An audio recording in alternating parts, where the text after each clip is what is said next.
So we're here at SacAnime Day 1. We're just checking out the exhibit area right now. As always, there's a ton of figures.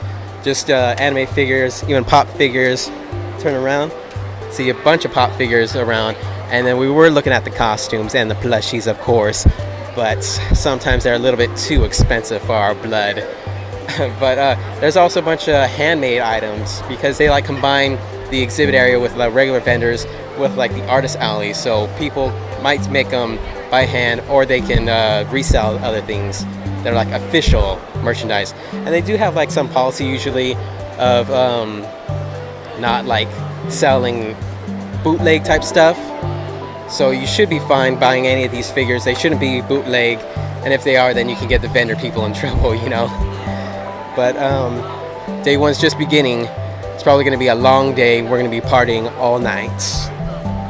So day 1 went by incredibly quickly. I was with Sequoia, as I mentioned in the last Crunchyroll Expo video, and we spent a lot of the time in the exhibit area. I was looking at some vintage video games because I kind of want to rebuild my gaming collection that I used to have. And then there's part of me that just kind of wants to replay or even play some old games that I never got around to playing and that are like huge names. But other than video games, I did buy some artwork. I bought a ton of artwork from both Crunchyroll and SacAnime. Well, I guess it's not like a ton in terms of quantity, but I spent quite a bit of money on just artwork.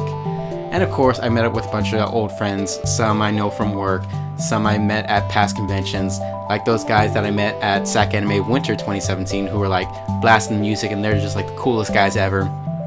Of course, they were playing some more music, but they had to play it outside most of the time, and it was just so freaking hot outside. It was at least in the hundreds each day, and then even by night it was like probably in the 80s or something. But that didn't deter us. We're still dancing as much as we could, sweating our balls off. And so I usually go for the cosplay gatherings, but a lot of the cosplay gatherings that I wanted to go to were like way too early. Of course they planned them early so they could beat the heat. But there was a Pokemon gathering later in the day that I completely missed because of a delivery pizza ordeal or whatever. So I met up with one of my friends who always cosplays green, or blue for the Western audience, and I always cosplay red, and we decided to do the Pokemon Sun and Moon versions of red and green. So since I didn't make the gathering, we took a few pictures just in the halls. And there's this other booth that I just had to record because, you know, there's a lot of common anime pictures, plushies, all that kind of stuff, figures that are even a little bit risque.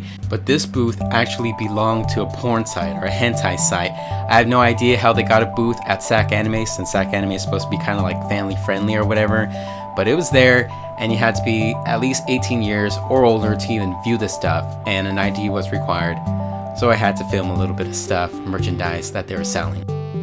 That's pretty much all the convention footage I took of day 1, but I did do a little unboxing with some friends of mine at the hotel, which I'll show in the next video.